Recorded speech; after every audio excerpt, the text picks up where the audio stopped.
One is a grown man with an encyclopedic knowledge of cinema. The other, a man-child raised by the more questionable corners of the internet. What happens when they each dive into something the other one loves? Find out on The Man with No Brain.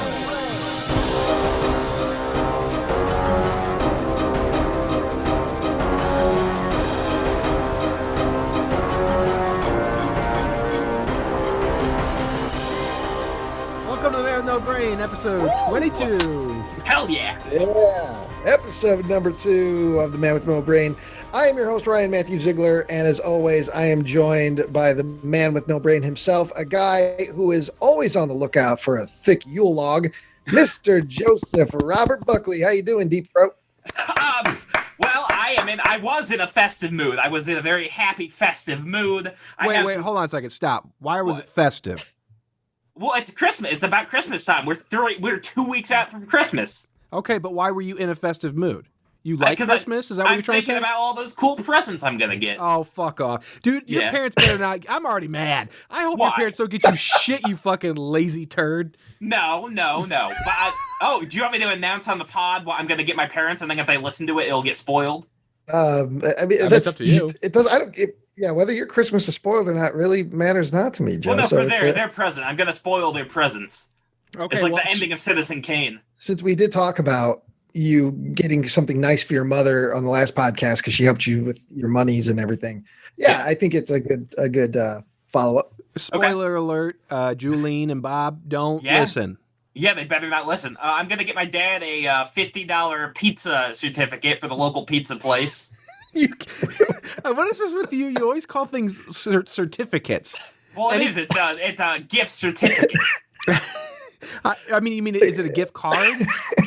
It comes on paper. I've seen them before in person. Okay, what's the pizza place? No, I have to do that. Yeah, it's eaten into your busy schedule, stopping to get this pizza certificate. I have not been in town recently. Because when you say pizza certificate coming out of your mouth, it makes me picture you writing down Joe Buck's Pizza Parlor, and it's basically just a pound of raw dough and then some pizza sauce and cheese. Mm-hmm. And it's like a Lunchable. You don't have to cook it. Yeah. Here you go, $50 worth. Yeah. That's the thing, Joe. And I don't, before we go further, normally I wouldn't bust your balls about the amount of money you're spending. Okay. Because I know you work part-time. But now that I know that you have probably $7 or $8 grand in your mattress, you could do it, and you could do a little better than a $50 gift card to the pizza place. Because if it's a local pizza place, that's probably 1.5 visits. I mean, pizza's usually somewhat, $25 maybe and if it's going to be delivered or picked up, Yeah. I mean, it's a place he really likes. Yeah. What, you think I should do 100? I think, or maybe do 50 at this place and 50 at another place. I just don't feel 50 at a pizza place, especially if it's a local place, which means it's a nice place. It's by Angie's. But also, Joe, consider this. I'm your dad. I'm opening up this. I'm imagining it's probably not even a card. It's probably just an envelope. Yeah. So opening up this envelope, what is this, Joe? Did I get some mail? Is this a bill? And you say, no, Dad, it's a Christmas gift. Pull it out. $50 to Jim Bob's Pizza. And then he's going to say out loud, thanks, son. But in his head, he's going to be like, my own fucking son doesn't know me enough to get me a gift based off my own taste. He just thinks I'm fat. I want food. I like the pizza. Everybody likes pizza. Now, what I was going to say, I get all these cool envelopes from ordering Magic cards, so I might just give it to him in one of those, and it'll just say, like, from the game store on it. So he thinks you're giving him a Magic card. Yeah, sure. He's going to see pizza, which his excitement's only going to go up a little bit when he, he's all right. Yeah. Thanks, son, for the pizza. And I will tell you this, you better, if you don't do that bit, and you have to at least get an actual Christmas card to put this gift certificate into. Okay. Come on, Jim, go buy a nice card that has Santa on it and says, come on. You think I should give Hallmark my $30? Yes, I mean, put it in a card at least. Don't just put it in an envelope and hand it to him. Okay. Yeah, I think you got two options here, Joe. You either spend a bunch of money on something big and he's just happy with that. I'm getting my dad a new computer chair because he's got this chair that he sits in all the time because he has to check MSNBC.com and fucking watch YouTube videos of me from like a decade ago. He watches Ottawa Series Fun 100,000 times a day. You should just give it to him on a USB. Save his bandwidth. So I'm not the creative type when it comes to gifts, so I'm just going to get him that, and it's like $200. And so, hey, boom. There you go, Dad. For something like my mom, I'm not going to spend as much money, but I'm going to put some thought into it, probably get something nice and framed and write a little message, let my mom know how much I love her and appreciate her. So either spend some money on your dear old Pepper or do something real nice and sweet for him. Maybe like just say, hey, you know what, Dad? Give him a big kiss. You don't have to wash my ass crack this week. He has never done that.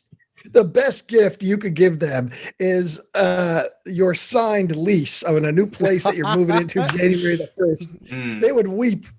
Yeah, weep in sadness that their son would no longer be in their home. Oh my God, God, would be Joe. The best gift that you could give them. You put it in a nice box. They open the lid. Oh, this is from Joey. They open the list and they're looking at it. What is this? And they realize it's a lease and he signed for 1 year. Yeah. My boy isn't going to eat enough now. All right, so you're getting your dad this. You're buying your dad 1.5 pizzas. What are you getting your mom? I'm gonna get my mom something for her garden. She's got like basically like a bunch of garden stuff she likes. So I'm either gonna get like a statue, like a metal statue thing, or I was thinking. Joe, I'm your mom. Okay, I'm opening. What I assume you're gonna have your sister or your brother wrap for you. But Maybe. you're gonna see it in the shape of what it is, so mom's gonna be able to figure it out. She's opening it up. Joe, this. I assume this goes in my garden. Yeah. And then No, it's for the dinner table. No, yeah, it's you'd be an asshole like that. And then you'd be like, no, yeah, that goes in your garden. And she'd be like, well, what is it exactly? Oh, it's one of those metal wire things, and like, but does it do something? Well, I don't know. You just put it in you just throw it in the fucking front yard, Mom. Yeah. Here, I got you a naked boy peeing. I mean, at least you can articulate what it is. Yeah. Here, I get you a Greek boy. So, all right, I'll give you this, Joe, that you are thinking about your mother's interests on this gift because she enjoys gardening and you're giving her something that she can add to her gardening passion. So I'll give you that. My only issue with this is at this point, you're saying, I'm just going to give her this. Do you know where you're going to find it? Do you know? Yeah. I got a place. There's like a local. So you have a plan of action for this. Isn't just something like I think I'm going to do it, but you have yet to even find one or look for one. No, I looked inside there's like a place in Ottawa that does this. They do garden shit. And they're open? Yeah, they're open. Yes. You're just gonna walk in. Okay. Can I get some garden shit over here, please? Yeah. Well, I was thinking if I don't do that, I'm gonna get an engraved rock. Because my mom likes rocks, I guess. So I was thinking of doing that for her garden, but I don't know if there's enough time. Well, yeah. If there's not a place local that you know of, there is a place. There is a place local who does it. Okay. Because doing it by mail order at this point, you're 2 weeks out, so you may be cutting it close. Yeah. And then for my grandparents, I'm probably gonna get them probably a gift card so they can dine out. Okay. Yeah. Good job, damn you, Joe. Well, it's like they're 70, they're 80. They've got all the stuff they want, so. Yeah. Well, I'm glad. I'm glad. Do you know where you're gonna get that from? Yeah. I mean, I know that they like chippers and stuff like that. Chippers. It's a place where you can go eat the buffet. Where's that at? Streeter. Really? I've never heard of it. I mean, I've been to Streeter only like 4 times in my life, but I've never heard of that place. Yeah. Yeah. Okay. Chippers. Yeah, it was okay. They've got something called a chipper shoe, and what that is it's a burger, and you just drowned it in melted cheese, and you put bacon bits on top of it on a piece of Texas toast, and that's dinner. Oh. Yeah. Oh, that sounds awesome. That sounds like something you'd go for, Buckley. No, it's good. It's good. I'm just saying that's kind of like that's the type of stuff I have here at Chippers. Okay. Now, all right. So you've covered. Hold on, Joe. Can you say that for me one more time? It just said like in a really broadcasty way. Oh, okay. Well, I mean, that's the kind of stuff they have at Chippers. You did it better the first time. Oh, okay. That's the good eats we got here at Chippers. Yeah. Yeah. I want you hear Joe and you say, good eating. I can't wait. We got chicken here, boy. It's not a stretch for me to get a phone call from Chippers to do a commercial. And if I do it, I'm going to have big old Buckley in that one. Yeah, oh yeah, this is the only thing I was born to play is Fat Man Who Eats. Well, the radio you are on I think it's an Igloo commercial. Remember that? Yeah. I don't remember what you have a line. You say something, ooh, delicious or something like that. And when I would hear it, I'd laugh every time. Yeah, whenever we did the movie reviews, I remember you guys would have me like just also do like a couple line reads sometimes as well, and those got like tossed into different stuff. Yeah, because you never knew. It's funny. Yeah. It's a good in joke for us. To hear Joe Buckley on the air saying something that nobody else. It doesn't mean anything to anyone else. They just hear a voice saying, "Oh, I love Chippers." But we hear it's Thanksgiving turkey time. Yep. Oh God, Joe. Well, good. Well, we got your mother, we got your father, we got your grandparents. Is there anything for your brother and or sister? Or do you guys? Because they're kind of poor. My sister's doing the whole college thing, so she doesn't have like a lot of spending money. So I mean, the past couple of years we really haven't bought for each other. Oh, okay. Yeah. Uh-huh. Wait, hold on a second. There you go. Yeah. What? Have they bought you gifts? No. Okay. I mean, they gave me some really cool magic cards, and the guy said, "Go fuck yourself." Well, I just like the idea that you say it's because of she's doing the college thing. My brother's trying to, he's starting a new career, and then it's like, but they got me gifts. I just didn't get them gifts. Yeah. Yeah, Joe made the decision without telling anybody else that they're not exchanging this year. We didn't tell him until the 25th. As he's ripping open his gifts. Yeah. Oh, it was a tight year, guys. I couldn't help out. I'm sorry. Well, it's the same thing for the wedding. Like, whenever we went to Trevor's wedding, I just go up and hug him, I eat some of his food, and then I leave. All right, so Blu-rays. Yeah, we are, since we're getting close to the end of the year. And, it is the holiday season, and some people use this as an excuse to get a lot of Blu-rays. That would be me. That's pretty much every wish list I've given to family members. I make it real easy for everybody. But we're going to talk a little bit about Blu-rays, the best Blu-rays of the last 12 months, which I'm not going to include this December. So we'll start with last December through November, because there's still stuff coming out this month. But it's only going to be stuff that I own, that I actually own. So I can speak about it.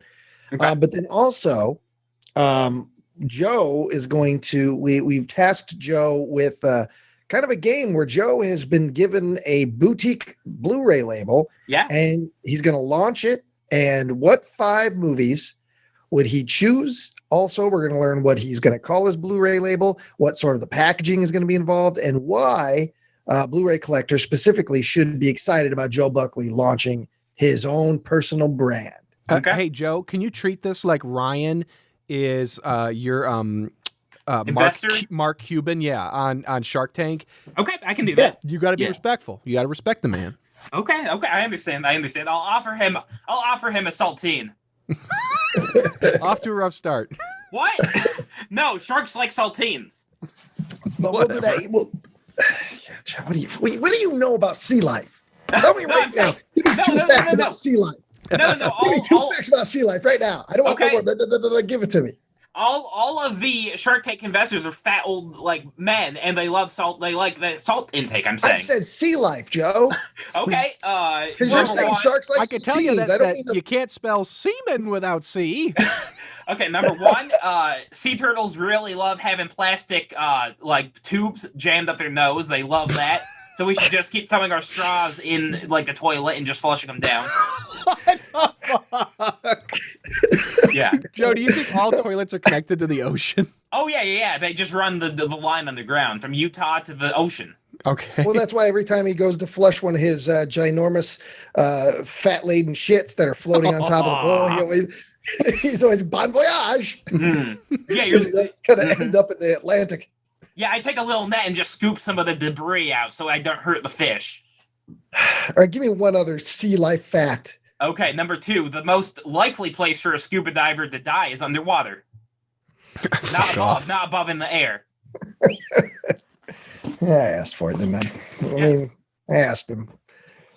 All right, Joe. Now, we all know, before we get too deep into this, it's understood to anybody that's listening to The Man with No Brain or Malevolent Movies that Joe, in general, respects physical media, but he doesn't necessarily collect it. He likes to acquire all of his stuff digitally. And that's what I'm going to say. You acquire it digitally. I do. All right. Yeah, basically, I used to collect physical media, but now I just collect it in a different way. And I still have all my extra features. I have all the films in nice, high, crisp definition.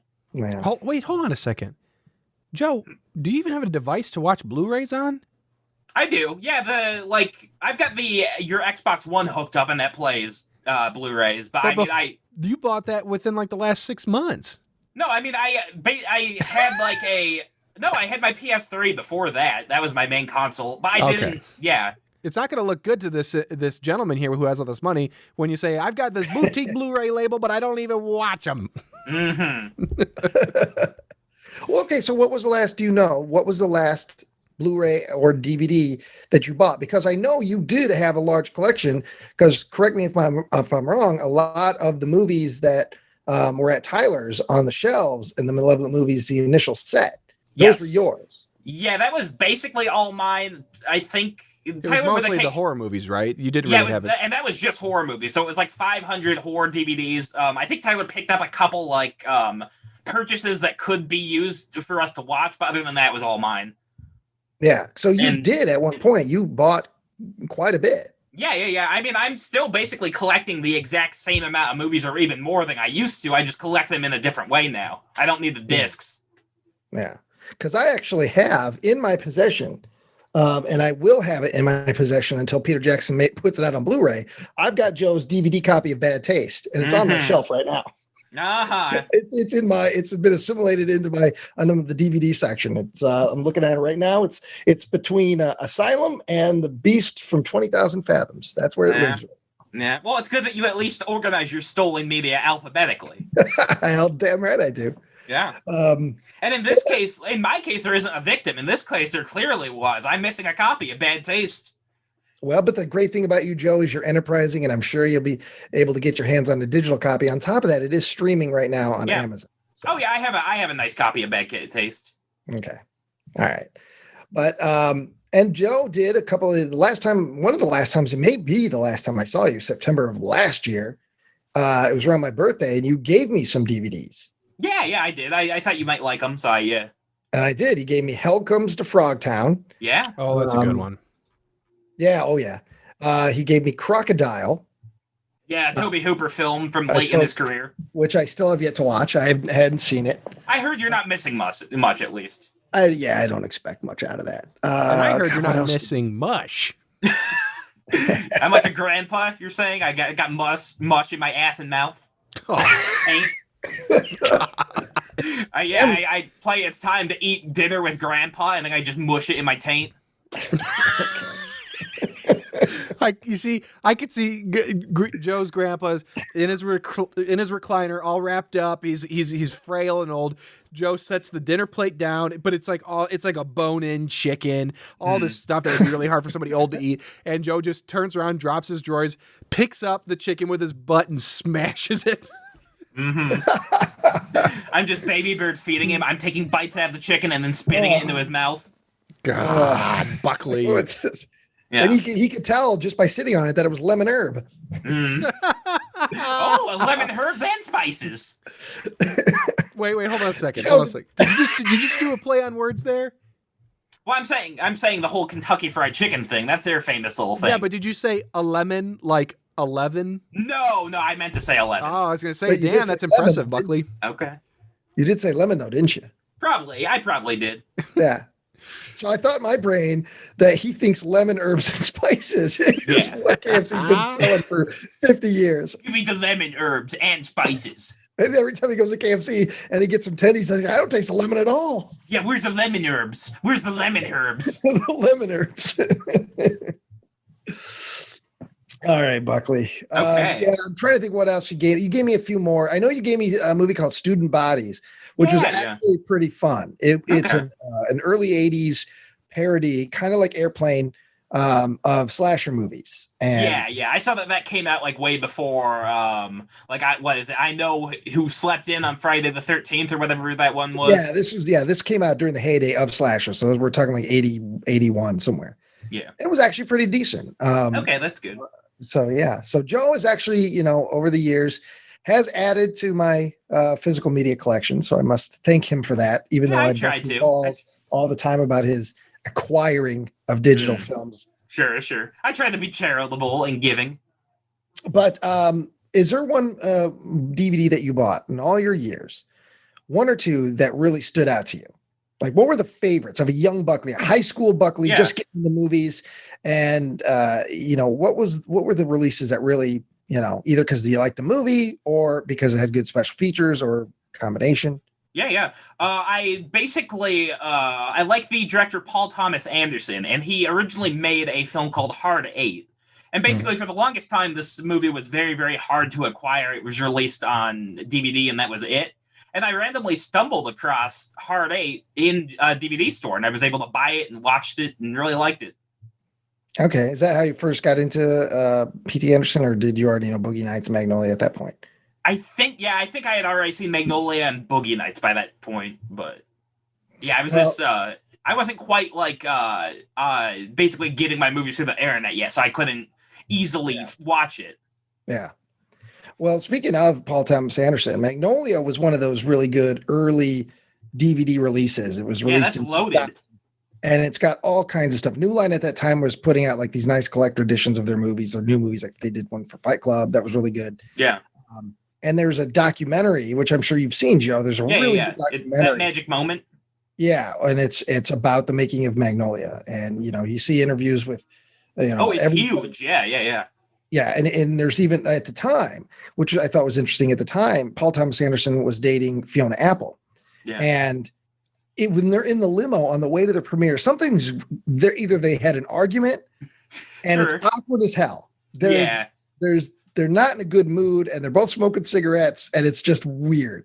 Yeah. And it's the best part of that documentary, I think. One of the best parts, anyway. It's just you see this glimpse of this awkward moment in this relationship that would ultimately fail because they split up years ago.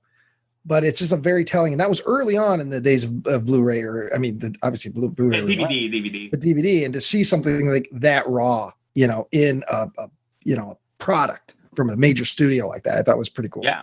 That's actually, that brings into like one of my favorite releases of all time. I really like the Criterion edition of Brazil because they were able to include the like horrifically mangled 90-minute studio cut and then the Battle for Brazil documentary. I'm completely shocked that Universal let them release that, but thankfully they did. Yeah, and that's going to be something we touch on when we get into your assignment today is the special features. Yeah. And what's going to make the Buckley, whatever your company ends up being, whatever, what is going to make your company stand out as far as more than just the cool titles you're putting out and restoring, but like what you're going to be putting it on, special features on the disc, and what sort of packaging is it's going to be. And I'm fairly excited to hear your takes on all that. But okay. Real quick, we were going to talk about kind of the best, and I know you haven't probably bought anything this year, but no, I haven't bought anything. But I have these films. They're fantastic. What films? All right, so one of my favorite releases this year is the Dawn of the Dead 4K collection. Oh yeah. From was that from Second Sight? Was it that? Yeah, Second Sight. All right. Now here's the thing, though, Joe. Yeah. Do you have these? Are these 5 that you're going to tell me? Do you own these? I don't legally own these, no. All right, well then that has to be part of your critique because you can't talk about. That's the thing. There's more to it. Well, no, I own these files. These files are mine. But the packaging too is a big part of physical media, and that's a big part of the boutique label. And that's a big part of what you're going to have to sell me on your company is the quality of the packaging. So your critique of these releases, which I'm sure they're great, is only going to be based on the actual the quality of the film and extras of the extras, but any packaging or extra artwork or any special things that came with it. Okay, I just wanted to get that out of the way. Sure. It does have to be addendum. But this Dawn of the Dead 4K release, it includes the theatrical cut, with the classic Romero commentary plus a new one. It's got the extended Cons cut, which is about 20 minutes longer than the theatrical. It's not Romero's preferred version of the film, but it is included for fans. And then you've got the Argento cut, which is basically they cut most of the comedy out of the film. They put in a lot more goblin music and a little bit more gore, and this is a new cut of the film. Yeah, and for any horror fans, that cut, that Dario Argento cut, was released in Italy as Zombie. Yes. And therefore, Lucio Fulci's famous movie, Zombie 2. In America, it's called Zombie. That in Italy was called Zombie 2 because it was an unofficial sequel to Zombie, which was really Dawn of the Dead. Yeah. And it gets confusing even when you say it out loud. But well, and then they had Zombie 3 and Zombie 4, Attack of the Birds, and Zombie 5. Yeah, Killing Birds. Yeah, I got all of them. Okay, they're all silly as hell. Yeah, this also includes a brand new cut of the Document of the Dead, which is a really good making of documentary on Dawn of the Dead. This is a new 100-minute cut, a lot of never before seen footage. We got the whole Goblin soundtrack. We got Dawn of the Dead, the DeWolf library compilation. So basically all the stock music that was used in the film. You got a 160-page hardback book with a bunch of essays and interviews and shit. And then we got the Dawn of the Dead novelization book by George A. Romero. And see all that cool stuff that you don't have, though. True. I can get those. I can get a PDF of the books. I know, but it's not quite the same. Yeah. You're not leaving through it. Especially when they give you something cool like a book. Yeah. Like on my #1 release, it comes with a reproduction of 5 or 6 comics from the 90s. Yes, so you thumb through it, and it's having the file and just staring at your screen is not, for those items aren't quite the same. Yeah. I do get that. Okay. Well, they also supposedly have the rights to Martin, George Romero's vampire film. Oh, yeah. So I would love a 4K of that. There's he wanted to do it in black and white, so I'd love if they throw a black and white version on. There's a European cut that basically jumbles it around a little, and then the 2.5-hour version, if it can ever be located, which it probably can. Yeah, that'd be pretty awesome. Yeah. How many titles do you have? Did you pick for best of the year? Oh, let me see. I've got 1, 2, 3, 4, 5. All right. What's your second one? All right. Second one is basically it's not one title specifically, but I'm very excited that Criterion partnered with Netflix and they're releasing some of their titles on Blu-ray. Oh, yes, they have. Yeah. They've put out A Marriage Story. They put out The Irishman, which I plan on getting probably for the holiday. So yeah, Roma was a big one. Yep. Yeah. And it looks like so I would assume like in the future they're probably going to put out, I'm thinking of ending things, and probably The Five Bloods. Yeah, and The Five Bloods was phenomenal. It's one of my favorite movies of the year. So I would absolutely love for them to put that out on disc. Yeah, so I mean, I think it's just definitely very good that these films are going to get like actual like production footage and commentaries and all that kind of stuff that Netflix has no interest in putting on their service. And plus, the great thing is, once you do and you put it on your shelf, it's there forever. Oh yeah, they can't just take it down. Netflix, who you never know what's going to happen with especially when it's on a service like a Netflix. It's one thing to download it and have it, whatever in your computer. But it's another when you're depending on watching it through a Netflix or a Tubi or any of these. You never know. It's especially this year. Everybody's bitching about all these Christmas movies that are normally available all the time, except once you hit December, now they're not on Prime anymore, and they're going to cost you $5 to rent. Yeah. They took away what was it? The Charlie Brown Thanksgiving. Well, yeah. Then Apple came in and did whatever. I think they put it on their service. But yeah, that's a great example of why. I'm a big proponent of physical media and always will be, because at least it's on your shelf. And you can make that argument, well, what if you get robbed and the house burns down? Well, of course, but that's not something you normally, that's not normally on the radar. So I think having it on the shelf is, the safest way, the surest way that you're going to be able to watch what you want to watch in the best quality at any time. You're not reliant on your internet. You're not reliant on whether this company buys this company and he absorbs it and decides to take all these titles down. So, well, I mean, technically, Blu-ray discs are DRM'd, so they could publish an update to a lot of Blu-ray players, stopping you from watching certain movies. Well, I mean, I don't know much about that, but I do know that as far as the updates, my last Blu-ray, I had to get a new Blu-ray player about 2 months ago because my last one, they did some sort of update and it wouldn't play. Yeah. I mean, that's a huge issue. They just fuck things up and break it, and yeah. Yeah, it was. I put a disc in, and it just kept spinning, and it wouldn't come out. And I ended up having to break open the Blu-ray player to get your disc back. Yeah, it sucked. And it turned. And then I Googled it. What? Yeah, most of them are. Yeah, like I new one I'm not because of this specific reason. But yeah, you could connect them too because a lot of them have apps in them, like Netflix. Ryan, you were gone, and Joe was screaming about how small your penis was again. Oh, Joe, why is it always back to that, Joe? There's a lot of other things you could scream. You could scream, pirating movies is for champions or whatever. Yeah. Back down to pee-pee size. Joe, if you and Ryan we get you together in a third party setting, full privacy.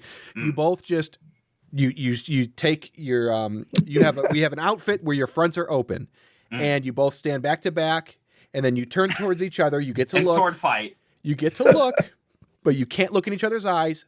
10 seconds, turn around, and that's it. Do you think you'd be done talking about Ryan's pee-pee then? I mean, I'm not sure. I mean, because it's not really that I really want to see it. It's just that the idea of Ryan's penis is funny to me. Why is the idea of my genitals funny? Well, because it's like connected to you, and they're probably flopping. They're probably like flopping around in your jeans. It's funny. See, Ryan, I love anything connected to you. I mean, I guess, but do you find Trevor's genitals funny, or Nick's, or Tyler's? I mean, those are humorous, but not quite as side splitting. So you have a fixation on my genitals. I suppose so. Sure.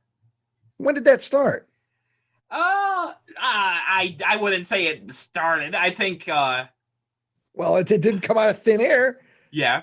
6 years ago, I didn't even know you existed. Okay. At some point, I met you, and then shortly after, you've started becoming obsessed with my wiener. When did it start? I wouldn't say obsessed. I would say that's a strong word. I would say I just find the idea of your penis funny. Well, that's a slap in the face. There's nothing funny about it. I don't believe so. But what if it's got like a wart on it, like a witch's nose? It doesn't have a wart on it. Well, I'm asking. Okay, I haven't seen it. I don't know. I don't have genital warts, Joe. Okay, I didn't say warts. I said one wart, like on a witch's nose. I don't have one wart. I don't have 100 warts. Okay, that's what I was asking. I do not like green eggs and ham. Yeah, I will not eat them. Turn this into a goddamn poem. Yeah. Anyway, let's back on topic. Okay. I don't even remember what I was saying. What's your third? It doesn't matter. What's your third? All right. So my third pick is the Alfred Hitchcock Classics Collection in 4K. Alfred Hitchcock. Alfred Hitchcock. Yes, his collection. So basically, the big thing is you get Psycho, Rear Window, Vertigo, and The Birds in 4K. But the big thing about this is that they finally have released the uncut version of Psycho. Yeah, I read about that. It was one of those things that I didn't. I wasn't gonna buy the whole set just for that. Yeah, I love Psycho. I have it. I actually have a steelbook of it, along with Psycho 2 and 3. But to me, that wasn't something that appealed to me on a major level. It's like for me, a lot of these kind of box sets that are big mainstream kind of movies. Yeah. They're exciting if you've never been able to get them before or get them in a collection like this that is affordable.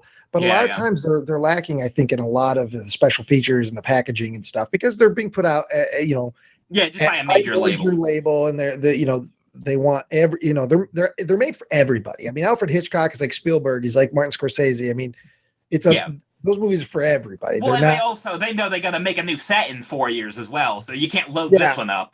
Yeah, they're going to do the UHD set, Yeah. But no, I mean, I thought this was just very exciting because this undid the 60 years of censorship that Universal stuck on the movie. Yeah. All right. And have you watched that cut of Psycho? I haven't watched the cut. I have the cut, and I know what cuts are in it. So the next time I watch Psycho, I'll be watching the uncut version. Okay. What number 4? Number 4 is the Alejandro Jodorowsky collection by Arrow. Mm-hmm. Yeah. So, I mean, the big thing is it's got a new widescreen managed version of El Topo. So it's not a widescreen movie. This was shot in 4:3. Yeah. But Jodorowsky really just wanted to see it in widescreen, so he made a new version of it that is in widescreen by chopping off the top and bottom. Oh, okay. Yeah, and so this is basically the one of the first times in the U.S. that you get El Topo, Holy Mountain, Fondo y Lis, and his new movie, Psychotropic Healing, in high definition. All right, excellent. Yes. Have you ever what else is on the special features? That documentary. Well, have you ever seen? Speaking of that director, did you ever see the documentary about him trying to make Dune? I haven't seen Jodorowsky's Dune. That looks good. One of the guy who made that documentary has a podcast called Best Movies Never Made. Side note, great podcast if you're interested in movies that were never made that would have been badass. They talk to the screenwriters and stuff of these projects if they're still alive. If it's a fairly recent, like last 30 years, they'll talk to the directors and writers on what the project was going to be. Like they had Marcus Dunstan and Patrick Melton on in October talking about what their Halloween sequel was going to be when they were going to make a movie called Halloween Returns. Side note, but yeah, he's a very talented dude. I've not seen that documentary myself, but I thought you might have because of the Dune connection to David Lynch, etc. Yeah. No, I haven't. I still gotta check that out. I still do. Okay. Yeah. And my last release, number 5, yeah. My last one is also another era release. I think they really knocked it out of the park this year. It's Solid Metal Nightmares, the films of Shinya Tukamoto. Nice, yes. Yeah. So I'm a big fan of Tetsu the Iron Man. I love that one. I haven't seen any of his other work. But this is the first time in America that we're getting 10 of his films in high definition with audio commentaries on all 10 of the films. Mm-hmm. Yeah, that's a set that I would love to have. I mean, the price is what it is, but that's a set I would actually love to have as well. Yeah, because it's out of print now. But yeah, no, there's some really, really cool stuff in there. Really weird films, just completely out there, Japanese filmmaker. Yeah. And last I knew, if you're listening and you'd like to check out, at least I think Tetsuo was on Shudder. Last I knew, I know Joe Bob did it this summer on his show. Yeah, I can actually look it up right now. Shudder Tetsu. Yeah, Tetsuo. Let me help you too, Joe. No, please don't look that up. Joe Buckley. Yes, it does look like you can watch Tetsuo on Shudder. Yes, okay. It does look like Joe will be running his community college course on gaping again. Mm-hmm. It's a free course. Actually, it's not credited, but no. I am going to be. It's also done behind a dumpster. So. No, that's not true. You can be in the lunchroom at the local college for any reason, even to do a whole course. So I will be in there doing a course on film. In the lunchroom, next to the Magic players. Okay. Yes. All right, Joe. Well, that was very good. I didn't come up with as many as you, just for brevity. Okay. But for me, the last 12 months, like I said, I'm going from December last year to November. I'd say, bar none, the best release, in my estimation, was Arrow's Gamera release, because that thing, it's like 6.5 pounds. It stands like 1.5 feet. It's packed to the gills with everything that you ever wanted about this series of kaiju movies. And like they each have they had multiple English dubs over the years because different distributors would buy them and, put them in different markets and then maybe order a brand new dub. So you're getting, all the original Japanese audio from all of the films. You're getting multiple dubs for every film. You're getting some joke dubs for some. Yeah. Yeah, I saw that Gamera himself did a joke commentary over one of the films. I don't know about that, but no, I have it. I have that file. I've got the file. Well, what does his voice sound like? Because I've only heard him screech. Okay, I'm not really sure. I'll listen to it after this. The only things you don't get in this set, as far as Gamera stuff is concerned, is the Mystery Science Theater 3000 episodes. Yeah, and I'm sure that would have been a huge bitch and a half to try to mess with Scream Factory to try to get them. Yeah, or Arrow, but you get all the movies. And it's my whole thing when it comes to picking the best releases is the films themselves may not be the best movies. I may not think that this is the best release because I think these are the movies I like the most. It's what, I'm looking at it as, is this a definitive release of this movie or this series of movies? And this absolutely is. There will never be anything more complete as far as a release of this series of giant turtle movies that will ever exist. And that, I talk about the physical part of it. They reproduced a bunch of the comics that happened in the 90s in a hardbound book form. They have an entire booklet talking about the filmmaking of each movie, some posters, in depth about all the dubs, so you know which one to pick, because some of the dubs were created for the films when they were shortened for American TV. So in those cases, if you're going to listen to those dubs, you're going to hit a point where there's, no audio. Just silence, yeah. There's documentaries. I mean, they for the 90s movies, the Gamera trilogy in the 90s, they made documentaries, not quite Peter Jackson level, but like that are in depth. The making of the movie. So the documentaries start off with them at a press conference announcing we're bringing Gamera back after 16 years, and we've got this really great filmmaker who's going to do it, and it's just from top to bottom, it's packed. And, it's movies that like desperately are in need of a high definition release. Oh yeah, I mean, at the very basic bare bones of it, you're getting all the movies and beautiful cuts and pristine cuts and so just if all you care about is watching the movies, that's all there too. But it's just so, I mean, there's a little poster inside of it of a map of Japan that shows everywhere he, went. Yeah, what buildings he stepped on. But yeah, I mean, silly stuff like that. Like one of the books that it comes with shows like the inside, like a science book of all the monsters he fights. Like that, it's that kind of silly stuff. But that's that attention to detail. Yeah. That's a lot of fun and makes it worth it. So that release is, the Gamera films, I like them. I don't love them. I like kaiju movies. So I do like Gamera, but none of them are my favorites of the genre. But this set is out. It's definitely a heavy hitter. Yeah, and I mean, and it sold out within minutes. So yeah, Arrow's putting out smaller versions. They divided up the set to like the Heisei era and stuff. But so you can still get the you can get the movies, but not the comics, probably. No, yeah, that stuff's not going to be available. But so that's my number one release of the last 12 months. My number two, again, it's a movie that is very niche. It's a movie that most people probably don't know about or care about. But it's one of the greatest releases I think in the last 12 months. And that was for a movie called Spookies. Oh, yeah. And Spookies was this movie I grew up on. It was always on USA, and it makes no sense. As a kid, I didn't know why it made no sense. There was no internet for me to look it up.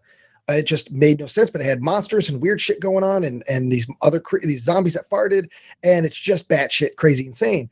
Turns out, it was a movie that was taken away from the directors, and then another director came in and shot a bunch of other scenes so they could get co-directing credit. Oh, yeah, just mangled it, tossed it out on VHS, and it was done. Yeah, just so it's two movies shoved into each other, and it makes no sense narratively. But it has tons of cool rubber monsters. It's just one of these gems, and it was one of these movies that you'd hope you could just get a nice DVD release someday. And the fact that Vinegar Syndrome comes out, one of the best boutique labels, and one of the ones that you're going to compete against here in a minute. Oh, okay. You do your pitch. Sure. But, it's just jam packed. Like, not only did it have two exclusive slip covers for the movie with original artwork and new artwork, but it's got an entire feature-length documentary with all the people still alive involved in this movie, talking about the tangled fucking mess that ruined their careers to get this movie made and what exactly happened on day to day. And like the cinematographer had a death in the family, like his child or something halfway through shooting. And I mean, it was just one nightmare after another. And then all the problems with the editor. They claimed that the editor was sleeping with somebody, and that's how she got in. And then it's just so juicy and so scandalous. The zombie makeup caught on fire at one point and burned an extra. It's just, and then there's another documentary about this home video company that was one of the guys who put out all the video nasties, and it's feature length. And it's got a screening from the Alamo when it screened at the Alamo Draft House in 2015. It's got footage from that where the actors were there, Q&A, featurettes of where the movie was shot. I mean, it's a movie that doesn't deserve any of this. You know what I mean? Yeah. It's I know. Yeah, back whenever I was on the IMDb horror board, it was a couple of those posters' holy grail of movies that they want to see. And it was one of those things that it came out and you were like, holy shit, you were just happy that it was coming out on a legit Blu-ray here in America. And then the fact that it's packed with stuff, that to me is the epitome of what physical media is. It's taking movies and giving you the definitive version of them. And even if it's a movie that most people don't like or care about, the fact that, and that's what's funny is like these movies, the kind of stuff we watch on My Level of Movies a lot of times, these are the movies that are getting better releases and more loving releases than your Kubrick films, than your Hitchcock films and your Spielberg stuff, and And it's crazy to me that it does. Yeah, Warner Brothers does not give a fuck at all. They've been putting out some bare bones releases. Yeah, I think it's probably has a lot to do with the passion behind it, because I would assume that like for like hard, let's say Sleepy Hollow High, if for some reason some people wanted that, it's going to be a group of hardcore people who will do all the work probably for free, you know, and all that type of crap. Whereas with Warner Brothers, I'm sure they have like a fucking algorithm they put it through that. How much money can we make? Not enough. Scrap it. You know. Yep. That type of crap. And I apologize. I had been drinking a bunch of delicious coconut cola LaCroix and took a very long piss. And then while I was in the bathroom, I decided to sit down so I could watch all of the Marvel trailers that just came out. That's okay. So anyways, did Joe give a name for his label? Not yet. We haven't gotten into that. That's what I really wanted to hear. So, okay, I'll wait. Taylor, you're cutting in and out on my end. Are you okay on your end? Check. Can you hear me, boys? He's been okay with me. Oh, okay. It's just on my end then. Okay, no problem. Okay. Actually, Joe, it's just your eardrum. There's an ant chewing on it. Yeah. He's fully aware of it. He's already named the ant. The ant's been in there for a year and a half. Yeah. It eats Joe's brain, and Joe runs out in the street buck naked. I'm the Ant-Man. I'm the Ant-Man. Yeah, no, there's just a woodpecker just basically fucking my eardrum. Fine, he thinks there might be termites in there. I'm not even. Okay, we're going to get to your thing now, Joe. I just wanted to say out there, anybody that listens to this that actually is into Blu-rays or anything like that, there's a really good podcast called Just the Discs that's hosted by this guy, Brian Sauer, and he's also part of the Pure Cinema podcast, and they have Tarantino on that podcast fairly regularly and a lot of Hollywood people. So it's a fairly connected dude, but his podcast he does one like every week, and he reviews all kinds of Blu-rays that come out. And so if you're interested in like a hardcore, great podcast about it, although it's pretty low energy, it's still a fun podcast. Check out Just the Discs. So yeah. But anyway, all right. So we've had our favorites. We put our favorites out there for the last couple of years or last 12 months. But now it's a moment of truth, Joe Buckley. Okay. You have been given an amazing opportunity as a film fan, as a person involved in film production, as a person with very strong opinions about cinema. You've been put in an amazing position to have your own label. Your very own boutique Blu-ray label. And, it's going to carry your name. It's going to carry your brand. So this is your opportunity to throw it to me. First off, what is the name of the Joe Buckley Blu-ray label? Okay, well, I didn't put my name on it. I decided on the name, the Cinema Obscura. Wait, that's the name of your thing? Yeah, just Cinema Obscura. So that could be Joe Buckley's Cinema Obscura. Hold on a minute. That may already exist. It does exist. I'm going to say, I don't think I own any of their releases, but I think that exists. Oh. Huh. So it's... Well, I'll partner up with them. No, you're not partnering up. You're by yourself. This is your show. Okay, well, I'll come back to the name. All right. Okay, it's a great name, obviously. Why did you originally pick that, Joe? Because my label is going to focus on some obscure films that don't have good releases, very interesting, weird films. Okay. Yes. Even though Cinema Obscura comes from the word, I don't know what language it's originally in, camere obscure, which is a darkened room with a small hole or lens at one side through which an image is projected onto the wall opposite the hole. So like those old classic, you would see people on the boardwalk go up to the thing. Skin flicks. Yeah, skin flicks. Yeah, and so basically you saw a small hole, pee-pee in the hole. Yeah. Obscura, I want to obscure my tiny penis in this hole. So I see how you got to this point. Yeah, I had heard the term before, so I just thought it fit nicely. Okay, fine. Well, I don't know if there's an actual Blu-ray label named Cinema Obscura, but there is a podcast called that. Okay. So, I mean, you can stick with it if you want. There may be some rights issues down the road. I don't know They just take my Blu-rays away from me. Okay, Joe, if you had 30 seconds, do you think you could come up with a competing name? Oh, maybe. Yeah, maybe. Okay, so I am I don't know. I'm white boy nice hair on the Shark Tank bench, and I'm giving you 30 seconds. Go. Okay. So maybe it could be kind of like a let me think. There could be because a film strip maybe. So like you think of what a film strip is. It's got a bunch of nice little holes in it. You can stick your pee in it. But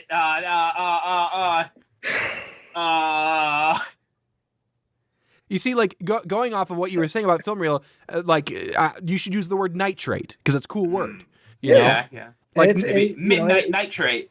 And it was super flammable. So there's all that, like it's dangerous. Super hot. You know, it can explode. Yeah. I mean, I like the midnight nitrate. All right, we'll go with that for now. Okay. It's not a bad name. There's a label. There's a label, a fairly crappy label called Midnight Madness. We got one or two of their releases. I think Hills of Eyes, but still, it's fine. It's fine. Okay. Midnight Nitrate. All right, I like it. Okay. So for the first release, I would like to release a little-known movie called Last Summer from 1969. Last Summer, okay. I don't think I'm familiar with it.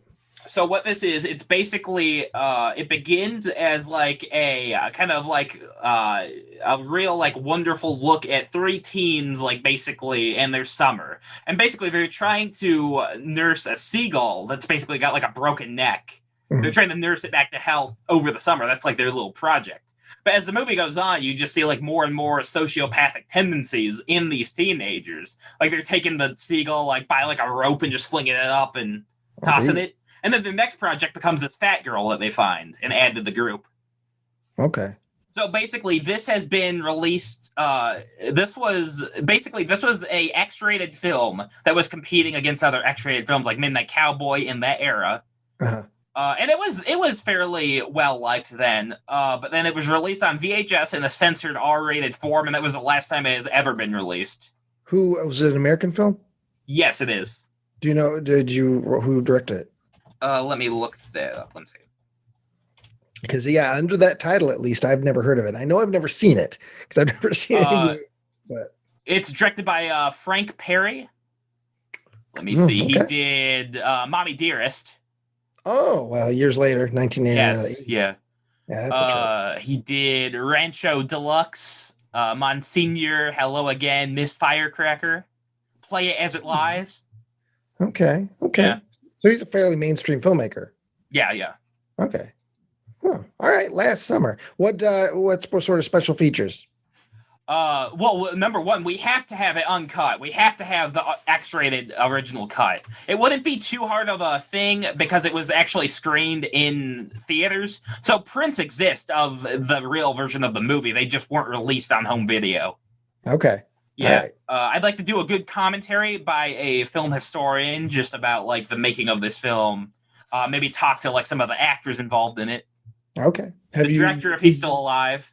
Well, that's what I was going to say. Did you do any quick research to see if any of these people are still? Frank's dead. Frank has been dead. Okay, so you're not going to get Frank. Hold on a second, Joe. This is fascinating to me, Ryan. So, Joe, why was it like right out the gate? It's I want a film historian, and then maybe we'll get a couple of the actors. Well, if the director's alive, I don't know. So you seem to put so much pedigree into the opinions of people who watch movies, and not so much the people who maybe made the movie. Well, I mean, it would just depend. I mean, I'm not saying you're wrong. I just want to understand why. Because again, this is the man with no brain. So why you is the front runner, the film historian? Well, a person who was involved with the movie only knows what they know, like the things they experience. A historian would optimally know everything. Because he would have talked to all these people and know about the things. So Joe wants the historian to go do all the work, so he doesn't have to pay each of the individuals to be on it. Well, just the one guy. What am I saying? Do I do 5 different commentaries or one?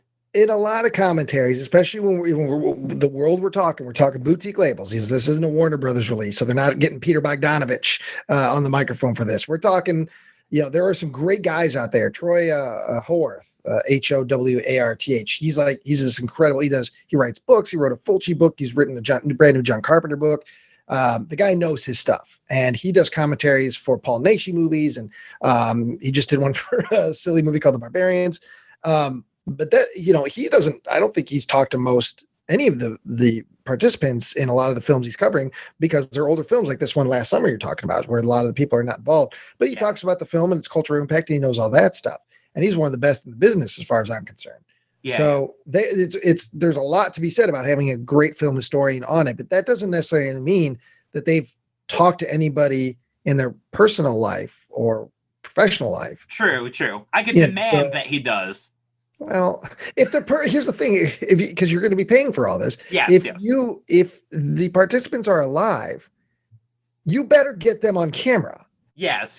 You got to get them on camera for interviews. Yeah, and if you get whoever film historian you get to do the commentary wants to go and meet with them as well, or maybe do a co-commentary with some of the actors, that's great too. But if they're alive and you don't even reach out to them, you just hire a film historian, the fans are going to know this. Okay. They're going to get up your label's ass right away, because you're launching your label with these releases. This is your launch, into a very cutthroat and very saturated market. I mean, between Vinegar Syndrome and Scream Factory, I mean, this is a pretty saturated market. So why is your label going to stand out? And that's what this exercise is about. Yes. I just looked it up. It appears that all 4 main actors are still alive. Okay, so I would recommend reaching out and seeing, hiring. There's a lot of great guys out there. You can just flip over a Scream Factory or an Arrow Blu-ray and look at some of the names that worked on them. Reach out to those guys. They all do good work. Michael Felsher, all these guys. You reach out to them and you say, hey, last summer we're putting a Blu-ray together, and you hire them to make your documentary. Okay. Now, how do you feel about Zoom interviews on Blu-rays? Actually, not Zoom, but the Unnameable. I'll tell you, is a good example. This company called Unearthed Films put out a movie called The Unnameable, which is this 80s H.P. Lovecraft horror movie. Ooh. And the interviews on it are done not through Zoom. I don't think it's Zoom, because it was like 2-3 years ago. Yeah, but some kind of software like that, maybe like Skype or something. Yes. Yeah. And I thought it was okay, because at least we were talking, but people bitched about it all over online. Mm-hmm. Yeah. They're like, why didn't you just meet with them and stuff? So okay, I'll book $1,000 plane ticket to 4 that's different what I mean. people. It ain't cheap to start a Blu-ray label, because you got to buy the rights, and you have to also have it restored, and that costs money too. So there's a lot of money, that has to be put into this company. Definitely. All right, what's your second? Second one, I think, is something that both of you guys are going to be excited for. We are doing American Movie plus that director's debut film, American Job. There you go, Joe. That's what I'm talking about, Joe. Yeah. Getting out there, getting the rights to something that's been floundering on DVD and going for exorbitant prices. Oh yeah, $50 DVD. Oh, that's gonna make your label, give your label prestige right there. Yeah, there. Well done. So we're doing a new high definition restoration of the film and Coven, plus all the deleted scenes and goodies that we can still find that still exist on Camera Negative, and then a brand new commentary with the director and Mark and Mike. Awesome. Yeah. And then American Job. So I saw this. This only has a VHS release. I watched it. I really, really enjoyed it. It's basically his debut narrative film about this young guy who's basically just caught in a boring hellscape of the modern day workplace. So he goes to all these different jobs, and he basically lasts a day or 2 days at each one, and it just shows you how boring and awful it would be to work at all of these places. That really resonated with you. Oh, it did. Yeah, it did. He's more excited about putting American Job out there than he is American Movie. Yeah. Well, because Joe, that's the right kind of propaganda. Yeah, I think so. Yeah. But yeah, yeah.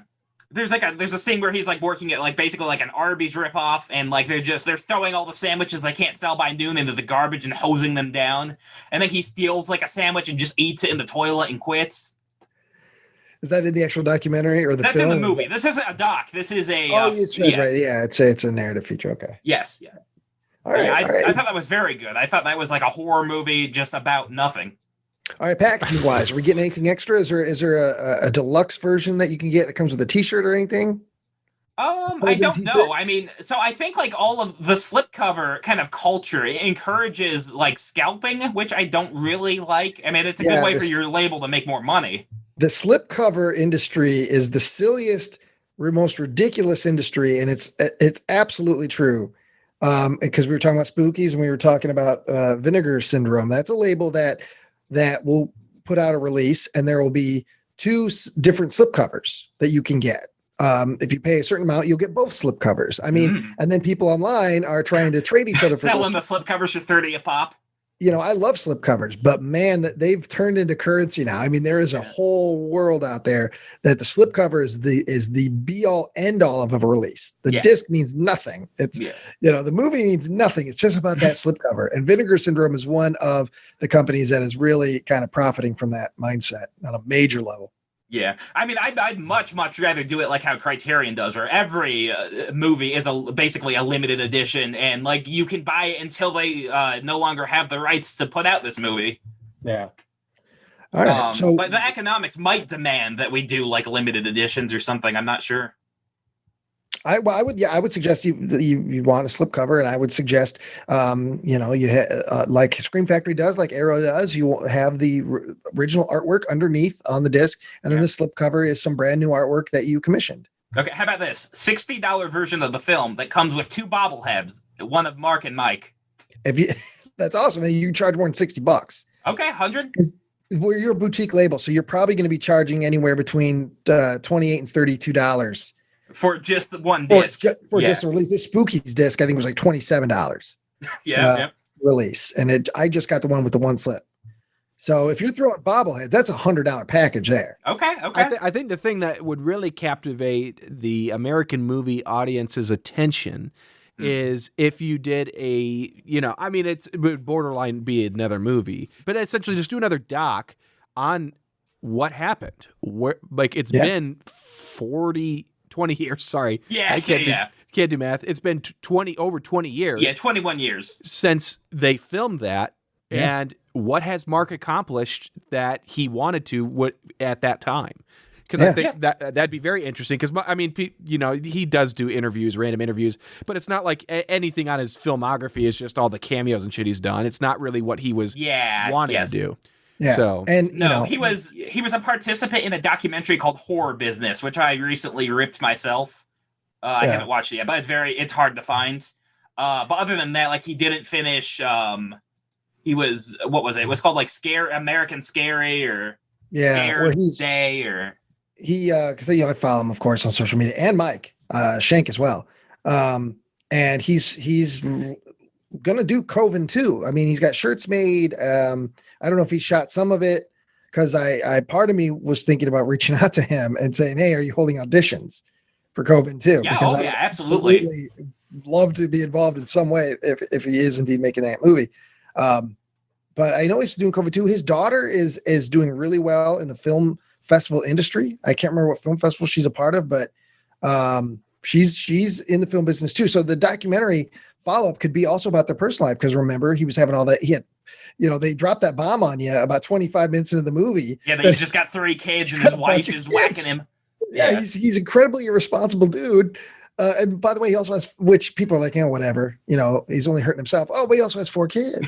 Yeah. Like, he's kind of barely, I'm sure financially he wasn't doing a whole hell of a lot with them. Yeah, I mean, if we could get like the work print of Scare Me on it, that would be fantastic too.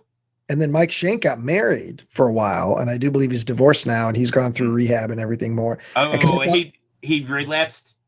I don't know if he relapsed, but he on like Facebook, he still talks a lot about, and I guess, you know, it's going to be a lifelong thing. He does talk about being in therapy and stuff like that, and he's lost a lot of his teeth. So yeah, that could just be because of the Missouri. And he's lost a lot of weight too. But it'd be interesting to follow up on these guys, because you know, that was part of the documentary. It wasn't just the fact that he's trying to make this movie. I mean, the reason the American movie was so compelling, it's the characters and the people. So his father passed away, so there could be that. So yeah, absolutely. That'd be phenomenal. So what's your third title? All right, release number 3. I'd really like to do the early work of Todd Solondz. Okay. Yes. So we get Happiness, the uncut version of Storytime, which has not been released in high def, and Palindromes, plus his early film Fear, Anxiety, and Depression. Okay.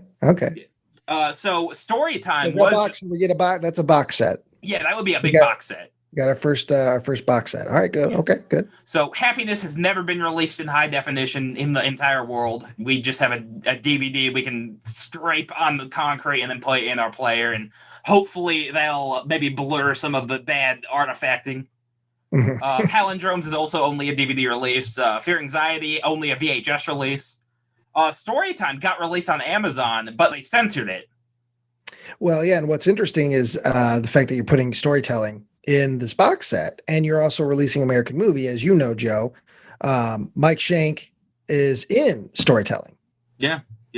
I did not know that actually, but that's very interesting. You didn't know? Haven't you seen it? No, I haven't seen storytelling. Oh yeah, he's because he's in it like kind of as himself, like as part of the crew. Oh, nice. Okay, yeah. Nice. Yeah. But I'm a big fan of Happiness, and that is not available pretty much at all to watch. So I want to get those films out there. All right, that's awesome. And I imagine special features are going to be. Oh yeah, absolutely. Commentaries from him if we can get them. I don't know. There really doesn't seem to be a lot of special features on his releases. I don't know if he can't get them funded or whatever. I don't know. But I don't know. Some directors don't like to do commentaries because they think it's interrupting their work. Yeah. So I don't know if Todd is one of those people, but if I can get him, I'd definitely do commentaries. Yeah, and if at the very least you can get people that worked on his early films, get the cinematographer, people that wrote on his movies, Yeah. And any behind the scenes footage that still exists, like any deleted scenes. Though with storytelling, there is a whole lost third segment that was originally in the movie that has just never been seen. And again, you haven't seen storytelling? I haven't, no. So none of it's been seen by you. Well, but I'm saying the general audience. There's a whole chunk that's never been seen by anybody. The entire damn movie's never been seen by you, Buckley. Well, I didn't say it has been. How do you know you're going to like it? How do you know? What if you watch it and you're really offended by it for whatever reason? Maybe you're not offended by what happens in the movie. Maybe you just think it sucks and you're offended by it. What a drop down in quality. And I mean, again, this is your company. You're hinging your company on this. I mean, it wouldn't really matter if I personally don't like it. He's an auteur director, so he deserves to have his work out there for people to see it. I know, but there are guys out there that run labels that have said there are movies that they know could make them money, but they object to either the filmmaker or there's something about it, and they don't want their stamp on it. They don't want their brand. I mean, I can't really think of anything where that would do that with me. I don't know. Okay. Yeah, I know. I know in They Call Her One Eye, there's a extended actual autopsy scene in the film. They stab a corpse's eye for real for an eye removal scene. Yeah, well, there's a lot. If you watch a lot of Italian horror, there's a ton of animal killing and just Yeah. I mean, there's a scene in I'm pretty sure it's real. It's in Hell of the Living Dead. You see some the people of the tribe, the people that live in this tribe, are eating maggots off of another dead body of a person in their tribe, and I'm pretty sure that's documentary footage. That's real. Yeah. Put it in their movie. They slapped it in their horror movie because it's sensationalism. Yeah. It could be just a real wacky scene in there. Well, I like that. I like that you have a box set part of your, because that's good money. They charge over $100 for that. Okay, and what is your final movie? Well, my fourth. I've got a fourth one. Oh, sorry. Yep. This is actually another box set, and this is going to be a very expensive one. So I have the Jan Schrenkmeyer collection. Okay. Yeah, so what you've got his 7 feature films: Alice, Faust, Conspirators of Pleasure, Little Otik, known over here as Greedy Guts, Lunacy, Surviving Life, and Insect, plus all his short films in Czech. Okay. All right. And how many of these have you seen? I saw Alice and a handful of his shorts, which I really liked. Okay. And what sort of special features are we talking on this release? Commentaries, definitely, if we can get them from Jean. I'm not sure if he really speaks fluent English. Well, do you want commentaries from people that, people that are into animation, people that it might have influenced? Yeah. So there's a really good documentary of it called, what is it? It's Jan Schenkmeyer, The Artist of Prague. It's a good hour-long documentary about the kind of his process and influence and stuff like that. So I'll definitely put that in if I can get the rights to it. Okay. Yeah. Well, we're going to assume that for this exercise, we're assuming you're able to get the rights for these. Yeah, things. sure. Anything. You know yeah. what I mean, the only thing that's stopping you from getting things onto your releases are death. Yeah. People that if the director's dead, obviously, but we're going to go ahead and say that, you can get the rights to a documentary. That's good. All right. Yeah. And all right. So in your next one. All right. Last one. So there's this director I like. He's not extremely well known here. His name is not Poo Poo Pee Pee Man. That was a real fart joke. Oh, good. Fantastic. We're over here talking about high art films, and you're over here just making gas in your microphone. That's what it's like to spend time with you, Joe. I'm just farting out my asshole and mouth, you're saying. I mean, basically. I mean, I do, even though I'm probably going to insult you a little bit here, Joe. Okay. But even though I think a good chunk of the stuff you say is not coming from you personally, because again, you haven't seen a lot of these things. So when you go on and on about how groundbreaking and amazing they are, I know you're saying that because you've read that they are. But nevertheless, I do enjoy hearing you go on a fucking rant about anything that doesn't involve filth. So even though I'm sitting here thinking, God damn it, Joe, you're just a lot of the shit you're spewing because someone told you all this stuff. Not that I disagree with these assessments, but I mean, but I still enjoy hearing you just ramble about something you like, and then it's not filth and it's not your pee-pee hurting or anything. Okay. Oh, and by the way, I'll tell the audience, I was instructed not to put any David Lynch or Kubrick films. That's right. Collection. Yeah, his 3 things I said, because I want new stuff from you. That's what I'm saying. We all know you love Kubrick. We all know that you love David Lynch, and we all know you love anime. So I wanted you to stretch out of that so I could hear you talk about something new to me. You know what I mean? Yeah. Well, I probably wouldn't have picked any anime just because you don't really know the genre, so it would be just, yeah. Well, it doesn't matter whether I know the genre. I know physical releases. So I know if something does have, and I'm going by your opinion here with your label. If you feel, because you love it, that this is going to be lucrative and that there's the audience out there that's willing to put down the money for this, whether I've seen the movie or not, that doesn't matter. I can know a film's reputation and respect it without having seen it. Sure. Okay, that's good. I'll defer to you on that. But I just wanted you to have to reach out about, something else. Yes. So this is a Japanese director named Kiyoshi Kurosawa, not related to Akira. Okay. It's just a different Kurosawa. His best known film that he's done is Pulse. Second best is probably Cure. And I saw Cure and really, really liked it. So he just has some balls to the walls out there weird films. He's got one called Barren Illusions, which is about a dangerous pollen that is in Tokyo, and basically it's just killing everybody. I know Pulse, but what were the decades that he made all of his films?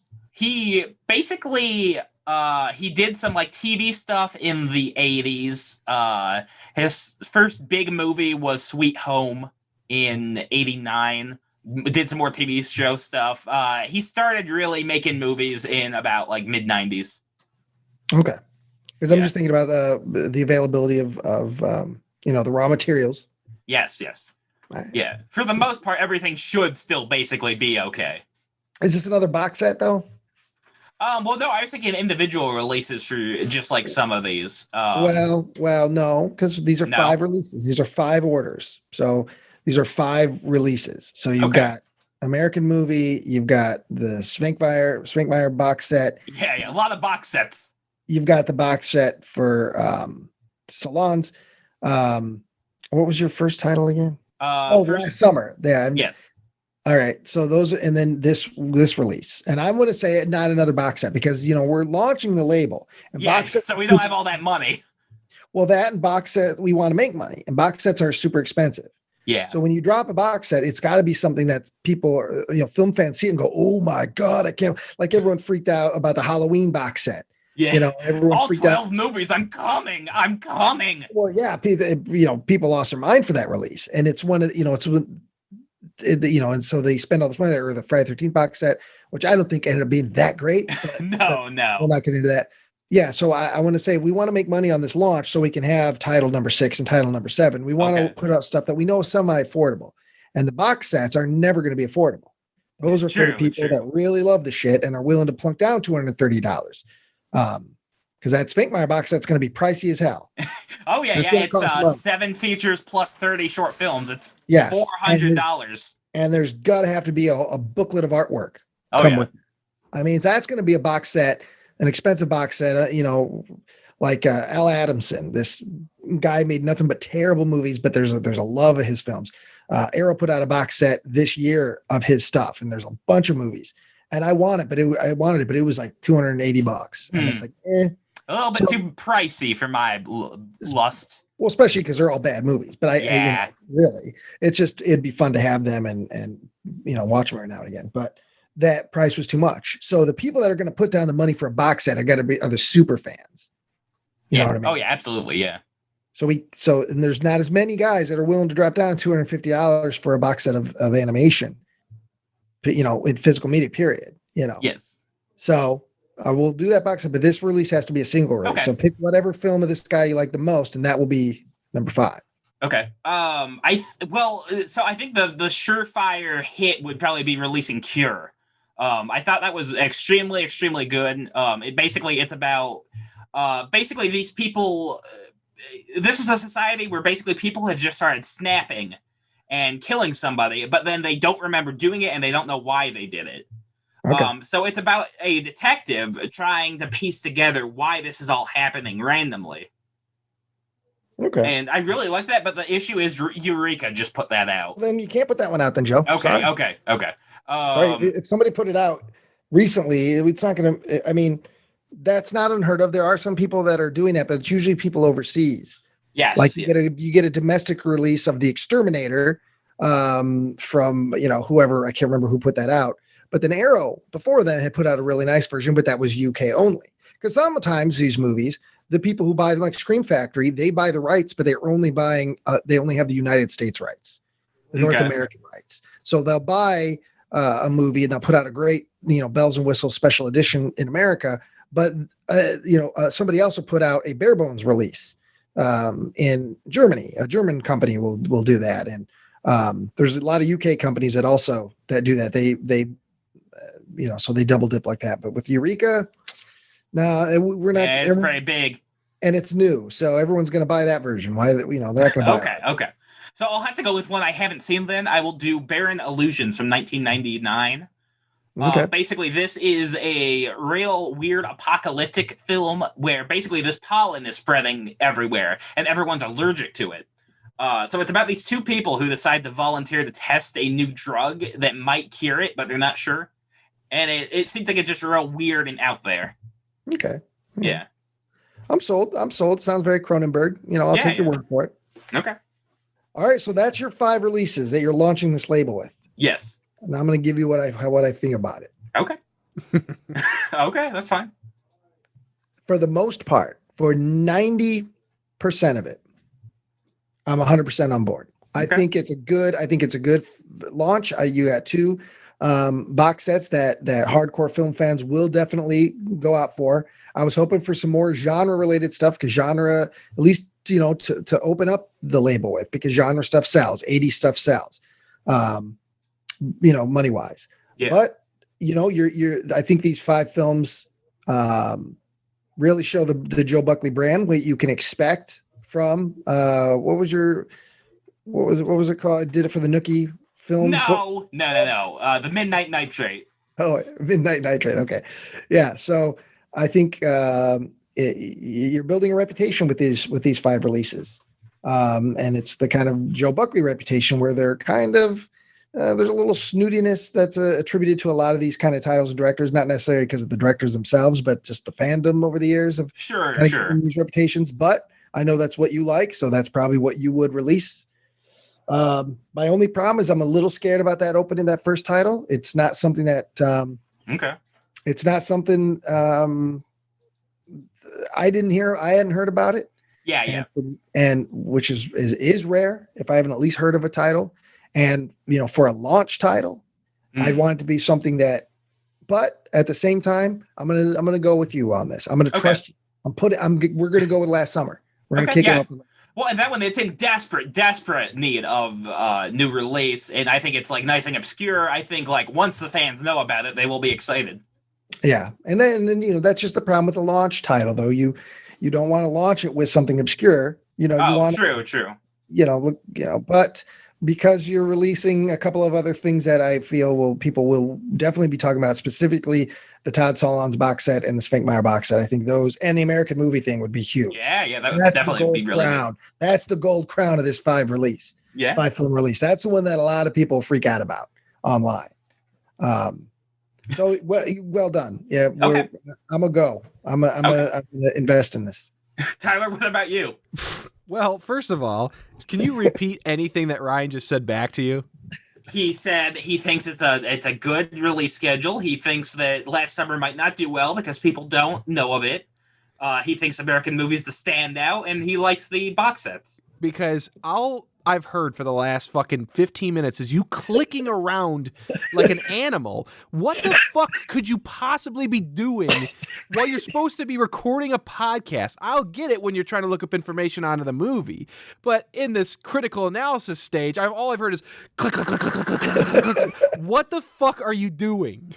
I don't know. I wasn't. Basically, we had to look up a couple different things at different points of the thing. I already pointed it out. It makes sense when you're looking up stuff about your picks and you want to have pertinent information. I get that. But in the critical analysis stage where they're discussing with Ryan why those picks, what's going on with the color and the name and the blah, blah, blah, blah, all I hear is tick, tick, tick, tick, tick, tick, tick, tick, tick, tick. What are you doing over there, Joe? I was not like touching anything, so I don't know what that would be. Joe, I heard you clicking with that fucking mouse. I mean, I might have just been like moving it around, but I wasn't clicking on things. You're so full of shit, dude. I don't know the right word. So this isn't exactly how I feel. It just makes me feel sad when I hear you talk about something that you love so much, but you don't.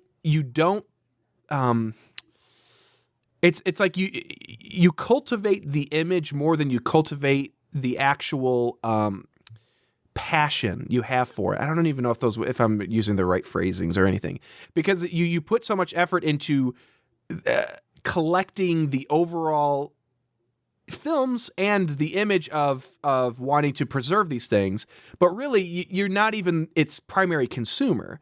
So it would just be cool to see you, even if it's like, okay, I don't have time to consume all this, but I have the ability to share this with the world. It'd be cool to see you pursue that in some form or fashion, whether it's like a podcast, a YouTube series, or you go whole hog and you start emailing and calling people at all of the boutique labels you like just to understand their process, get to know them better. I mean, hell, what if you just fucking did a YouTube channel series devoted to doing interviews with people who do that? I could give you names right now, Joe.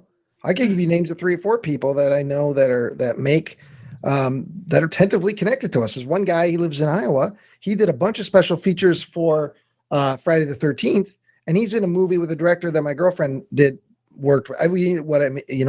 Yeah. Like this, and so it's not even far away to talk to this guy. And this is what he does all the time. He's doing special features for Scream Factory Blu-rays, and he does it in Iowa. He doesn't have to go anywhere. He'll fly and do the interviews, but he lives in like Iowa City or something. Yeah. It's possible to do this, and that's his job. He's creating special features and interviewing filmmakers and for these major labels. And he's a guy that'd be easily able to get a hold of. If you were interested. And it's not difficult.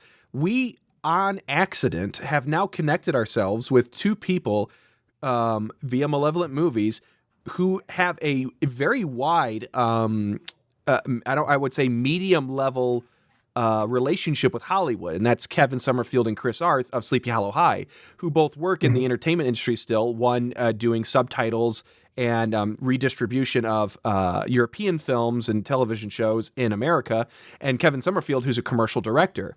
But those guys know people. They've made people money. And so it's like, I would have no problem being like, okay, I'm working on my next feature. Hey, Kevin, hey, Chris, I need some tips on I don't have all the money in the world, but I want to make this look like I do. How do I do that? Who could I get in touch with to make, because Kevin Summerfield is selling scripts still, you know what I mean? And it's like, I didn't need to know these people. They kind of came to us, but I'm glad that I know them now. One, because of I like the nostalgia factor of revisiting this film and getting to know the people, but it took nothing. It took I guess technically 3 hours worth of Zoom interviews with them, but now it's like, I feel like I have a connection with them. The dude's sending Ryan, Nick, and I shirts. That's how much he liked us. So I bet if you called somebody, it's like the old adage, if you just talk to somebody about their job and ask them like, hey, you as the professional in your field, what do you think of something? Like, they fucking people they'll love talk that. your ear off. Yeah. And if you have a mutual interest in that, bing, bang, boom, buddy. Yeah. Well, and like most of these people also aren't superstars, so they'd be very like easy to get a hold of, and they'd have time for the most part to talk with you. Yeah. Well, yeah. I mean, that's what I mean. A lot of what we're talking about is not so far off to concept. Well, what if you could reach out to, you could private message any of these people on Facebook right this minute, and chances are they'll get back. They'll probably get back somewhat fairly soon, because they're just working too. They're just working stiffs. They're just working in a really fun field, as far as we're concerned, because they're movie stuff. But it's not like we're trying to reach out to Brad Pitt or something. Sure. Hey, old Pitt Stain, how you doing? Yeah. So what was it like to get to kiss Tarantino? So, Yeah, and I mean, I have started ripping some of my DVDs and sharing them with the people online. But Joe, that's not necessarily in the direction we were pointing you. Oh, I thought you were just talking in terms of preservation and like sharing with my people. But that's not. Well, here. Go ahead, Ryan. Well, Joe kind of it jogged my memory or made me think of this. There is, and I don't know the legalities of all this. All right, so I don't know about copyright. These guys may be infringing, but there are so many channels on Roku, for one, that I've stumbled upon that are basically 24-hour channels that are showing. I think a lot of them are crappy quality public domain titles, but it's these guys' hobby. They're kind of just running a TV station. Yeah. Are getting, and it's stuff. A lot of times I'll turn on these channels and even watch these things because they're weird and obscure, and I've never seen half of them. Yeah. So I mean, you could even do, if that, talk about sharing your movies, ripping your DVDs and sharing them. Yeah, just do like a live kind of TV thing. There's a Facebook page that I'm part of that just does watch parties of kaiju movies and Godzilla and stuff like that, and more obscure stuff in that genre. And I sometimes will sit and watch their stuff. I mean, Yeah, and I mean, it's real interesting. It is illegal, but I don't really give a fuck about that. I don't agree with the legality of it, and also you really won't get caught ever. Okay, so I know that you put effort behind protecting yourself. I do know that. Oh, yeah. And I do know some of the circles you run in on the DL. I know that it's important that it stays on the DL. Yes. Okay, so maybe I'll try and shift the focus then, in that, do you really want to be, do you want your calling card or your life's mission to be internet pirate? Well, not even internet pirate, because I would say that's the Pirate Bay guys. It's the people who do the torrenting. They're the true pirates. Yeah. It's do you really want to be known as the guy that one time got a Kurosawa film in the hands of a 16-year-old who couldn't find a copy to buy? And you're 40 years old in your parents' basement still doing that? Well, that's a noble goal. You're spreading film. It's not. I don't disagree with the message. I disagree with the method. And that's you sacrificing your entire adult life just to pursue that one time you get to do that one thing. Yeah. Because it would be like me. I made my independent films so I could pass on my knowledge to the next generation. Fuck that. Like, nobody cares what I have to say. They just want to make their own movie. Like, you could find a way to make money off of your joy of this nonsense. True. I just wish you would do it, buddy. Yeah. And I'd help you if it's a title that I'm, like. Ryan has connections. Sure. Yeah. I'm not going to fake a commentary track or something, but if it's a title that I love and I feel like I have an insight, I'd love to do a fan commentary. I would never, purport to call myself a film historian of any kind, but I would love to, do a fan commentary. Yeah. Certain things that I know, certain movies I know a large amount about.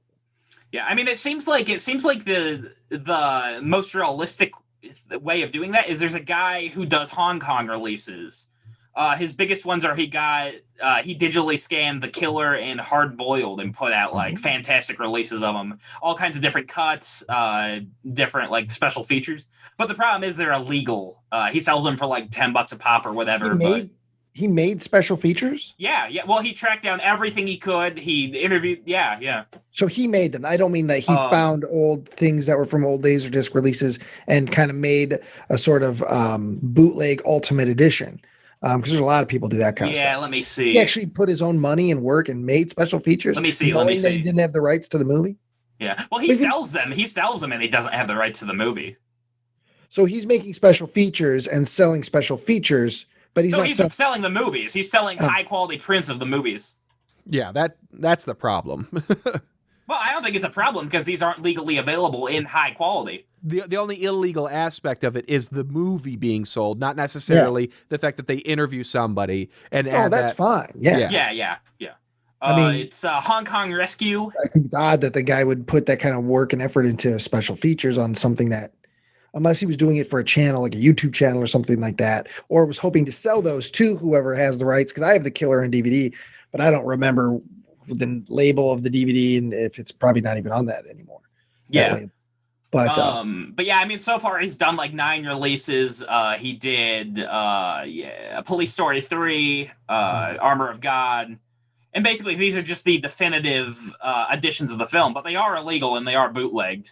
Yeah, I hadn't heard of anyone doing that like that. And you can completely avoid all the issues there, Joe, because that guy probably charges money because it takes time and he has a lifestyle to maintain. You have all the time in the world, and your lifestyle is pretty nil. So you don't need to be paid to do that initially. So if you just did a YouTube channel like the Indie Horror Rewind, where I mean, whether it's you specifically talk to the people who make the boutique stuff, or you just start interviewing random people that you have from films that you like, I bet at some point you could leverage a job out of that by saying, I'm the guy they come to talk to. They know me. They're comfortable with me. They'll talk with me. So you need me because I'll be the guy that gets you those special features that you put on that DVD and make a bunch of money on. Yeah. And Joe, there are a lot of guys online that do that are just average guys that were fans of certain actors. And now they've created a rapport with some of these guys. And in some cases, they're now doing podcasts with these guys, but then they kind of are now acting as liaisons for some of these, and most of them are lower budgeted guys or guys that don't make movies anymore, but they almost become like their agents from a certain point of view, as far as getting, being the liaison between other people wanting to interview them. I don't want to say the names of these channels or the actors, just because free advertising is pointless or whatever, but I watch a couple channels that are like that, and these guys start out as fans, and now they've created like relationships with some of these directors or some of these old movie stars, and now they're doing podcasts with these, and they kind of represent them, and it all happens so organically. Yeah. So it's, it's. Yeah. It could be doable. Yeah. Anyway. No. Yeah, I'm saying, yeah. You're clicking. As you click away, yeah. I am looking up the Hong Kong Rescue releases. But how does that help our current conversation, Joe? Paying attention helps the conversation. I am paying attention. No, you're not. You can't do two things at once. I've watched you. I've watched you try to talk and eat. You can't do it. Well, that's because the food's sliding down my throat. How could I possibly? Exactly, Tyler. Yeah, I mean, you got me. I got you. This whole time, you don't realize the last 5 minutes, Joe's just been trying to sync up our dialogue with his own belly button. No. Like making a little puppet. He's been sitting there doing that. That's how much attention he's been paying. No, I'm making this the commentary for last summer, and I'm going to release that. Well, people aren't going to want to listen to that. Okay. People that are buying last summer know last summer. You know what I'm saying? Sure. That's the thing about these is these are people that know this movie or at least know its reputation. And so they're going to want a commentary that kind of enlightens what they know about the movie. They don't want to listen to people just be stupid. Yeah, unless that's jabbering. If that's a fourth fun commentary, that's fine. But that can't be the only commentary. True. Yeah. Well, the man with no brain. Yeah, Once again, I think this is a good one. This is a nice long one for you guys. Ryan, were you supposed to be participating too? Not on the label thing. No. I wasn't going to do that. I just threw in my 2 cents on. Okay. thought were the best release of the last 12 months. Though, if I did have a label, there is one title, and I think this is a kind of a holy grail title for horror fans. If I want to put out Fright Night Part 2. Nobody knows who has the rights to that thing. We know there's an HD master because there's one on YouTube and there's one that showed up on TV. But nobody can untangle the rights to who owns Fright Night Part 2. And that if a label could get a hold of that and put out a nice special edition of it, that thing would sell incredible. So they could be anywhere by now. Atari could have bought them back in the 80s. Who knows? It's like nobody knows, and that people have looked into it. I think every single label has looked into it at some point, and they're just like, it's a tangled mess, So if I could release any title, if I was going to launch a label, my first title right out of the gate would be Fright Night Part 2. Yeah. And that would probably never have to release anything again. It would sell so many. Oh yeah, you'd make $8 million. But see, that's the great thing about being a bootlegger. You could just sell that right now. Well, that's what I mean. That's all that exists. Everybody I know has a Fright Night Part 2 bootleg, and they look okay. But people like that want the movie. They want a nice copy of it. Yeah, nice. You want a nice one. The bootleg's fine, but you want a nice one. 4K remaster with some new special features. Even though there already is a great documentary about Fright Night and Fright Night Part 2 that exists, but you want that. You want some cool artwork. You want to have a nice slipcover and a nice, if you're a big fan of the movie, you want a nice copy on your shelf. You don't just want the bootleg. But that's all we got right now. So. Yeah, that's what we're stuck with. The Man with No Brain rolls on, episode number 22. You got good helping heap of Buckley on that one. It's like some gravy in the center. I did not mean to click so much. I am in front of my computer. I was looking up research on the films. Dude, all I'm doing is looping back that fart I did into the microphone. It's just playing over your voice. That's fantastic.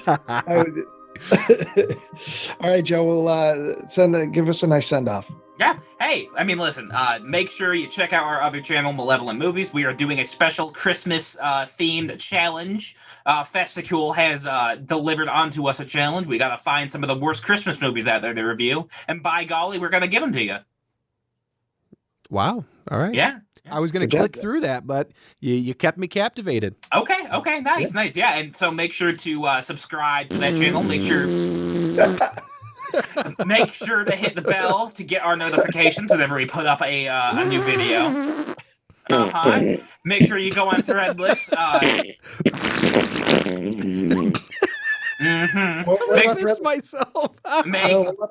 Make sure to go on Threadless. You can buy a high quality T-shirt. You can buy a high. You can no. Just so people know, that's not me. That's them making noises with their mouths. Joe, you keep cutting out. What were you saying about Threadless? You can buy a high quality print. We got Malevolent Movie T-shirts. We got. Ryan's killing me, man. We have Benevolent Buckley T-shirts. We got all kinds of things. So just go check it out. Hey, maybe you can buy it for a special someone for Christmas. Fuck me. God.